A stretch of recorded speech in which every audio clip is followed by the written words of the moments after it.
കുക്കറിൽ തയ്യാറാക്കിയെടുക്കുന്ന നല്ലൊരു പാൽപ്പായസത്തിൻ്റെ റെസിപ്പിയാണ് കേട്ടോ ഇന്ന് നമ്മൾ അതിനായിട്ട് ഉപയോഗിക്കുന്നത്. നമ്മൾ ചോറ് വയ്ക്കുന്ന മട്ട അരിയില്ലേ, ആ അരി തന്നെ വെച്ചിട്ടാണ് നമ്മൾ ഇന്ന് ഈ പാൽപ്പായസം തയ്യാറാക്കാൻ പോകുന്നത്. അപ്പോൾ അതിനായിട്ട് ഞാനിവിടെ 1/4 ഗ്ലാസ്സാണ് കേട്ടോ അരി എടുത്തിരിക്കുന്നത്. മട്ട അരിയാണ്. നിങ്ങൾക്ക് അരി കാണുമ്പോൾ അറിയാമല്ലോ, അത് ചെറിയ അരിയാണ്, ഉണ്ട അരി എന്ന് പറയില്ലേ, അതാണ്. നമ്മൾ ലോങ് ഗ്രെയിൻ ആണ് എടുക്കുന്നതെങ്കിൽ മിക്സിയുടെ ജാറിലിട്ടിട്ട് ഒന്ന് കറക്കിയെടുക്കുക. അതല്ല ഈ അരി തന്നെയാണെങ്കിലും ഒന്ന് നുറുക്കിയെടുക്കണമെങ്കിൽ അങ്ങനെ നുറുക്കിയെടുക്കാം. ഇനി അരിയൊക്കെ നന്നായിട്ട് കഴുകി വൃത്തിയാക്കി എടുക്കാം. കഴുകി വൃത്തിയാക്കിയ ശേഷം ഏറ്റവും ചുരുങ്ങിയത് 1 മണിക്കൂർ നേരം നമ്മുടെ അരി നന്നായിട്ട് കുതിർത്തി വെക്കണം. അത് നിർബന്ധമായിട്ടും ചെയ്യണം, അല്ലെങ്കിൽ നമ്മൾ പാലും പഞ്ചസാരയൊക്കെ ഒഴിച്ച് വേവിക്കുമ്പോൾ നമ്മുടെ അരി നന്നായിട്ട് വെന്ത് കിട്ടില്ല.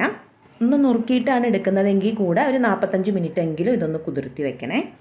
കുക്കറിലാണ് അപ്പോൾ നമ്മൾ പായസം തയ്യാറാക്കാനായിട്ട് പോകുന്നത്. അപ്പോൾ നമ്മുടെ പായസം നല്ല പെർഫെക്റ്റ് ആയിട്ട് കിട്ടാൻ ഏറ്റവും ആദ്യം നിങ്ങൾ ശ്രദ്ധിക്കേണ്ട കാര്യം, ഈ കുക്കർ എടുക്കുമ്പോൾ നല്ല വൃത്തിയായിട്ട് തന്നെ കഴുകിയെടുക്കുക എന്നുള്ളതാണ്. അല്ലെങ്കിൽ നമ്മുടെ പാല് പിരിഞ്ഞു പോവും. പ്രത്യേകിച്ച് ഈ പരിപ്പിൻ്റെ അകമൊക്കെ ഇല്ലേ, അവിടെയൊക്കെ ഇതിന് മുമ്പ് എന്തെങ്കിലും കറി വെച്ചിട്ടുണ്ടെങ്കിൽ അതിൻ്റെ പുളിപ്പൊക്കെ ഇരിക്കാനായിട്ട് ചാൻസ് ഉണ്ട്. അതുപോലെ ഈ നോസിലിൻ്റെ ഉള്ളിലൊക്കെ എത്ര വൃത്തിയായിട്ട് കഴുകി വെച്ചു എന്ന് പറഞ്ഞാലും പായസം വെക്കാൻ എടുക്കുമ്പോൾ ഒന്നുകൂടെ നല്ല വൃത്തിയായിട്ട് തന്നെ കഴുകി, പറ്റുമെങ്കിൽ കുറച്ച് വെള്ളം ഒഴിച്ച് ഒന്ന് തിളപ്പിച്ചെടുത്താലും അത്രയും നല്ലതാണ് കേട്ടോ. അതുപോലെ കുറച്ച് വലിയ കുക്കർ എടുക്കാനും ശ്രദ്ധിക്കുക. ഞാനിവിടെ ഇപ്പോൾ 1 ലിറ്റർ പാലിനാണ് പായസം വെക്കുന്നത്. അപ്പോൾ 5 ലിറ്ററിൻ്റെ കുക്കറാണ് എടുത്തിരിക്കുന്നത്.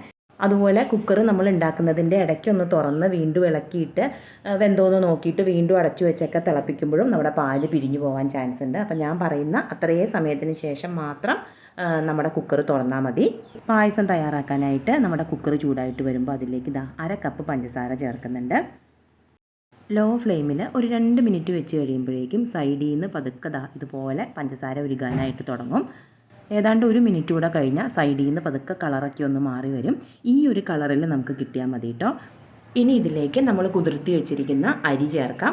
അരി ചേർത്ത് ഒന്ന് പെട്ടെന്ന് ഇളക്കി യോജിപ്പിച്ചെടുക്കുക. ഒരു 10 സെക്കൻഡ് നേരം ഒന്ന് ഇളക്കി യോജിപ്പിച്ച ശേഷം നമുക്കിതിലേക്ക് പാല് ചേർക്കാം. അപ്പോൾ ഈ സമയത്ത് നമ്മുടെ ക്യാരമൽ കരിഞ്ഞു പോവാതിരിക്കാനായിട്ട് ശ്രദ്ധിക്കണേ. പഞ്ചസാര ക്യാരമൽ ചെയ്തതിലേക്ക് അരി ഇട്ടിട്ട് വേവിച്ചാൽ ഇത് വേവുമോ എന്നൊക്കെ സംശയം കാണും. ഞാൻ ഈ പറയുന്ന പോലെ തന്നെ ചെയ്താൽ മതി. നിങ്ങൾക്ക് നല്ല പെർഫെക്റ്റ് ആയിട്ട് തന്നെ പായസം ഉണ്ടാക്കിയെടുക്കാം. പാല് നമ്മളിവിടെ എടുത്തിരിക്കുന്നത് 1 ലിറ്ററാണ്. അപ്പോൾ പാൽ ഒഴിച്ച് കഴിയുമ്പോൾ നമ്മുടെ അടിയിൽ ആ ക്യാരമൽ നല്ല ഹാർഡായി പോവും, പഞ്ചസാര അങ്ങ് ഹാർഡാവും. പിന്നെ നമ്മൾ ചെറിയ തീയിലിരുന്ന് ഇത് ഇളക്കി കൊടുക്കും തോറും അത് നന്നായിട്ട് ഉരുകി എല്ലാം യോജിച്ച് പാലിൻ്റെ കളറെല്ലാം നന്നായിട്ട് മാറി വരും. പഞ്ചസാരയൊക്കെ നന്നായിട്ട് ഉരുകി പാല് തിളയ്ക്കാൻ തുടങ്ങിയ ശേഷം മാത്രമേ നമ്മൾ കുക്കർ അടയ്ക്കാവുള്ളൂ. പാല് തിളയ്ക്കണം, ഇതുപോലെ പാല് തിളച്ച് വരണം. ആ സമയത്തിന് നമുക്ക് കുക്കർ അടയ്ക്കാം. ഇതിനി ലോ ഫ്ലെയിമിൽ മാത്രമേ കുക്ക് ചെയ്തെടുക്കാവുള്ളൂ. ഒരു സമയത്ത് പോലും നമ്മളിതിൻ്റെ തീ കൂട്ടി വെക്കരുത്. അതുമാത്രമല്ല 45 മിനിറ്റ് നേരം ഇതിങ്ങനെ തന്നെ സ്റ്റൗവിലിരിക്കണം. ആ ഒരു പെർഫെക്റ്റ് കളറ് നമുക്ക് കിട്ടാനായിട്ട് ലോ ഫ്ലെയിമിൽ തന്നെ ഇതിരിക്കണം. 45 മിനിറ്റിനിടയ്ക്ക് വിസിൽ വരും. അപ്പോൾ പാല് പുറത്തേക്ക് വല്ലാതെ പതഞ്ഞു വരുവാണെങ്കിൽ മാത്രം ഫ്ലെയിം ഒന്ന് ഓഫ് ചെയ്ത് കൊടുക്കുക. ഓഫ് ചെയ്ത് കൊടുത്തിട്ട് വീണ്ടും ഒരു മിനിറ്റ് കഴിഞ്ഞാൽ പിന്നെ നിങ്ങൾക്കത് ഓണാക്കാം. ഫ്ലെയിം ഓഫ് ചെയ്ത് കഴിഞ്ഞ ശേഷം അരമണിക്കൂർ ഏറ്റവും ചുരുങ്ങിയത് കഴിഞ്ഞിട്ടേ നിങ്ങൾ ഇത് തുറക്കാവുള്ളൂ. അതിനകത്തുള്ള പ്രഷർ മുഴുവൻ പോയി അരമണിക്കൂർ കഴിഞ്ഞതിന് ശേഷം മാത്രമേ നിങ്ങളിത് തുറക്കാവുള്ളൂ.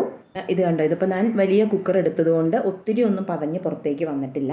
നിങ്ങൾക്ക് കാണാം ആ പാലിൻ്റെ കളർ ചേഞ്ച് തന്നെ ആ പുറത്ത് നിങ്ങൾക്ക് കാണാനായിട്ട് പറ്റും.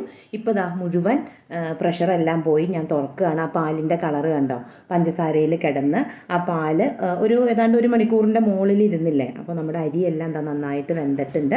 ഇനി ഒന്ന് വേണമെങ്കിൽ മുഴുവൻ അരിയായിട്ടാണ് എടുക്കുന്നതെങ്കിൽ ഈ തവി കൊണ്ട് തന്നെ വേണമെങ്കിൽ നിങ്ങൾക്ക് ഇതുപോലെ ഒന്ന് ഉടച്ചു കൊടുക്കാം. നിങ്ങൾക്കിത് നിങ്ങൾ നുറുക്കാതെയാണ് എടുക്കുന്നതെങ്കിൽ ഇതുപോലെ വേണമെങ്കിൽ ഒന്നങ്ങ് ഉടച്ചു കൊടുക്കാം.